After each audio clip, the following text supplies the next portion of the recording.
Hello dear students, how are you? So this is part 2 of the basic math of grade 9 10 physics. So today I'm going to take up a very important topic, that is the slope and the area of the graph. So what do we have over here is we have a y-axis and we have an x-axis and we have a straight line that is passing through the origin.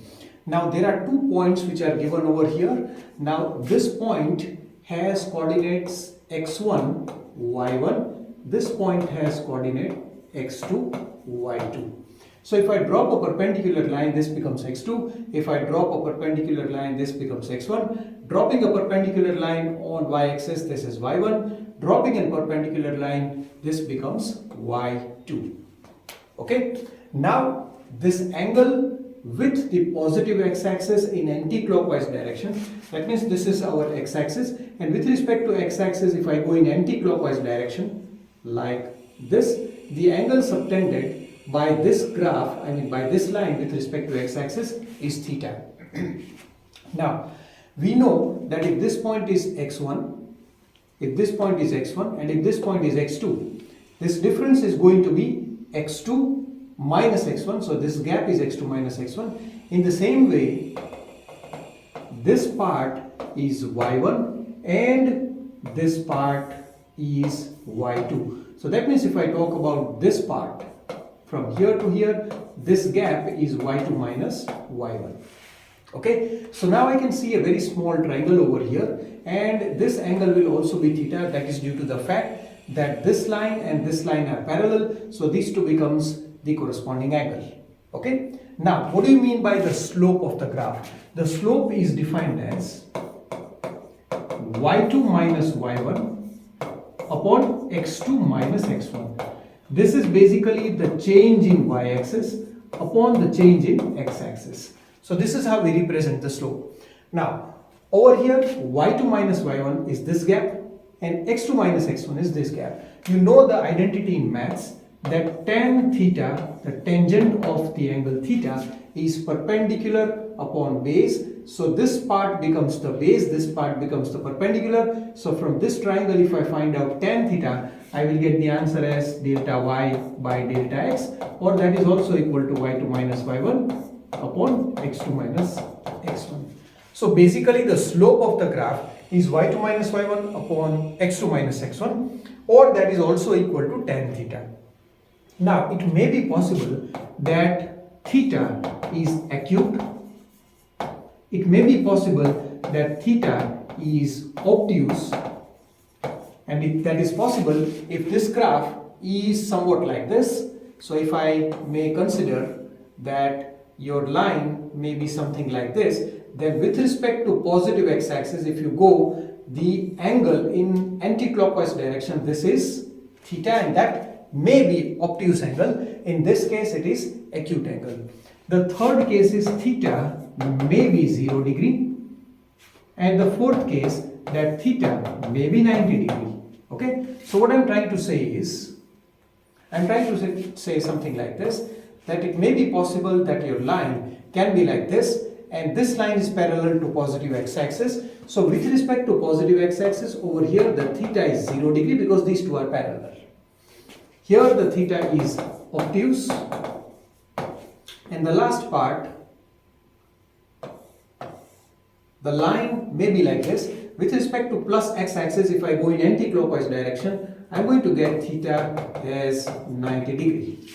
Okay, so there are 4 cases possible. I'll just ask you to memorize few things, that if the angle is going to be obtuse, the slope is going to be negative. So in this case, if you find out the difference, you may just do it mathematically. Take simple 2 points. This is your x1, this is your x2, this is your y1, this is your y2. So in this case, if you see, the y2 minus y1 difference is negative, so the slope in this case is going to be negative. Slope is going to be negative. Whereas in this particular case, y2 minus y1 is a positive quantity, x2 minus x1 is a positive quantity. So the slope of the graph over here is going to be positive. Now in this case, when I especially talk about this case, when you check 2 points like this, and this is x1, this is x2, but y1 and y2 points are the same. So y2 minus y1, that is the numerator, turns out to be 0. So the entire answer is going to be 0. So the slope in this case will be 0. I mean in this case. Now over here the last case, if I take 2 points, because it is mandatory to find out the slope using 2 points. 2 points can be any 2 points on the straight line. You may take any 2 points on the straight line. You will get a constant slope. Please understand once again, to find the slope you require 2 points. You may take any 2 points on the straight line, any 2 points, and you will get the same answer every time, right? So the slope of the straight line graph is a constant quantity. Now over here if you find out, you can see that this point is y2, this point is y1, but x1 and x2 are the same.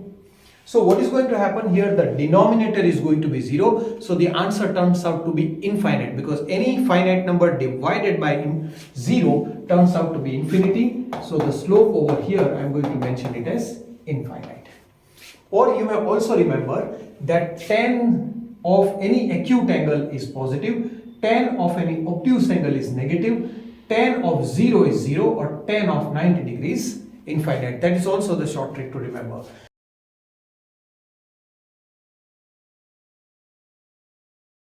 There are few graphs like displacement time graph, then we have velocity time graph. That is, I am talking about motion in one dimension. So what happens is, when any displacement time graph is given something like this, you may use the concept of slope to find out the velocity, because see, always understand that change in y-axis quantity, that means change in y-axis quantity divided by change in x-axis quantity is your slope. That means if I find the slope in this given case, slope is change in y-axis quantity upon change in x-axis quantity, that is delta d by delta t, that is displacement upon time, which I will get as velocity. So simply in the numericals, if you are being asked to find out the velocity and displacement time graph is given, you may choose to find out the slope directly.